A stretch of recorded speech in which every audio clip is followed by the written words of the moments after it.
जय श्री कृष्ण मित्रों, आज हम श्रवण करने जा रहे हैं मार्गशीर्ष महात्म्य का अध्याय 9। इस अध्याय में बहुत ही सुंदर तरीके से बताया गया है कि भगवान को नैवेद्य कैसा होना चाहिए, अनाज कितने प्रकार का शुद्ध माना गया है और पूरा भोजन किस विधि से भगवान को अर्पित किया जाता है। यह अध्याय हमें यह समझाता है कि भगवान को दिया गया भोग केवल खाना नहीं होता, बल्कि वह हमारी श्रद्धा, हमारे भाव और हमारे मन की पवित्रता का प्रतीक होता है। तो आइए इसी भावना के साथ शुरू करते हैं अध्याय 9। ब्रह्मा जी विष्णु भगवान से बोले, हे देव, हे प्रभु, मुझसे नैवेद्य की विधि बतलाने की कृपा करें। नैवेद्य में अन्न कितने प्रकार के होने चाहिए और संपूर्ण व्यंजन कितने प्रकार के होने चाहिए। श्री विष्णु भगवान ब्रह्मा जी से बोले, हे वत्स, तुम्हारा यह प्रश्न मुझे अत्यंत प्रसन्न करने वाला है। मैं तुमसे अन्न, पान और समस्त व्यंजन आदि का वर्णन बता रहा हूँ।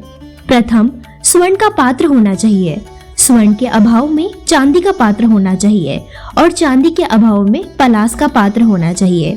हे अनंग, ऊपर कहे हुए पात्र में चारों तरफ सजाकर सैकड़ों कचौरी रखे और पात्र के बीच में नाना प्रकार के फलों के बने हुए उत्तम व्यंजन को रखे। चंद्रमा के समान प्रकाशमान शर्करा से युक्त खीर को और श्वेत कमल के समान पका हुआ चावल को तथा कांच के समान प्रभा वाली मूंग को पात्र में रखकर देवे। नाना प्रकार के व्यंजनों से पात्र में 3 पंक्ति बनाकर सजाए और नींबू का रस, चंद्रक फल, मूल के टुकड़े को मिलाकर रखे। मेरे भोजन सामान में सैकड़ों प्रकार के चटनी सहित पदार्थ को बनावे और किशमिश मिला हुआ आम का रस, मिर्च, पीपर, अदरक, इलायची, चंद्रक को हाथ से मिलाकर चटनी, कड़ी आदि पदार्थ सैकड़ों प्रकार के मेरे भोजन में कहे हुए को तैयार करें और सैकड़ों कचौरी से पात्र को पूर्ण करे और नाना प्रकार के सुगंधित पुष्पों से पात्र को पूर्ण करे। हे ब्राह्मण, ये सब मुझको मार्गशीर्ष मास में प्रिय है। पके हुए दूध में मिश्री डालकर बिंदु युक्त एक समान गोलाकार में मंडप बनावे। दूध पकाने से शहद के समान रंग का हो जाए, उस दूध को भोजन में रखे। हे वत्स, स्वर्ण के रंग की कचौरी की परत हो। सुवासित घी को मेरे भोजन में प्रेम से देवे और चंद्रमा के समान उज्जवल पूरी, इमरती, जलेबी, मालपुआ तथा दूध के बने हुए अनेक प्रकार के व्यंजन, पेड़ा, कलाकंद आदि पदार्थ बनावे। मणि, सूत फेनी, मालती फूल आदि, काशी फल, उड़द के बने हुए पापड़, बड़े आदि पदार्थ और मेरे इस मार्गशीर्ष मास में 9 प्रकार के बड़े बनावे। 2 प्रकार के जाति फल, मरीच आदि, लवण के अति शुद्ध तेल के कुमकुम के समान कांति वाले और देखने में दुर्जन के समान रखे।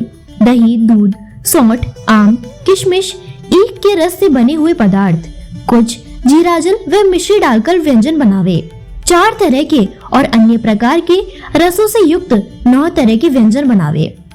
वज्रप्रभा, अनुकर्णिका, 4 बीज, उत्तम खारिक, नारियल के टुकड़े, सैकड़ों लौंग से युक्त घी, दूध, मिश्री आदि सबको कढ़ाई में भूनकर बनाए हुए पदार्थ, खिचड़ी, पराकी, चंद्रपौलिका और 4 बीज के बने लड्डू, मिश्री दूध के बने, नारियल फल के बने और गोंद के बने मिष्ठान, बादाम, तिल, छुआरा, मोदक के बने हुए व्यंजन मेरे लिए बनावे। सूरण, मोचनीकंद, आद्र, करमर्दक, नारंगी, इमली, कड़ूल फल, दशार, त्रिपुरी जात, नींब का फल, बेस, तिंदु फल, लौंग, श्रीफल, तिलक, काला नमक और लुती, वलकल, वंशकारीर, कायफल, बल, किशमिश, आम्रफल, कटहल, आंवला, शुक्ति फल, अम्बाडव फल, केला फल, पीपर, मनोहर मिर्ची डालकर शुद्ध सरसों के तेल में नमक, जीरा डालकर 3 वर्ष पर्यंत घट में रखकर अचार बनावे। हे मानद, इतने प्रकार के व्यंजन मुझको प्रिय है। मार्गशीर्ष मास में इनको बनावे।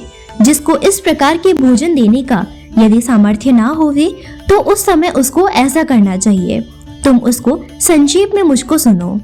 1 लड्डू, 1 घेवर, 2 फेनी, 3 खजूर, 16 घी में भीगे हुए मांडा, 8 बड़े मेरे भोजन के लिए देने वाला नरक को नहीं जाता। 2 सेर दूध, 16 पल चंद्रमा के समान स्वच्छ खांड, 1 पल व्रत, 1 पल शहद, 2 अर्क मरीच, आधा फल सोंठ अथवा चारों वस्तु आधा आधा पल लेवे और उनका स्त्री कोमल हाथों से धीरे धीरे पीसे तथा साफ वस्त्र में छानकर कपूर की धूल से वासित पात्र में रखकर यह सुंदर रस वाली वस्तु जो मनुष्य बनाता है और मुझे अर्पण करता है, उस मनुष्य की समस्त कामनाओं को मैं पूरी करता हूँ।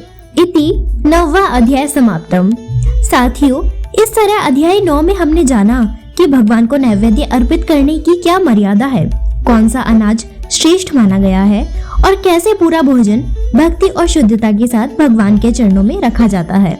अगर आपको यह अध्याय अच्छा लगा हो तो वीडियो को लाइक करें, हमारे चैनल महाकाल कन्या को सब्सक्राइब करना बिल्कुल ना भूलें। अगले अध्याय में फिर मिलेंगे। जय श्री कृष्ण।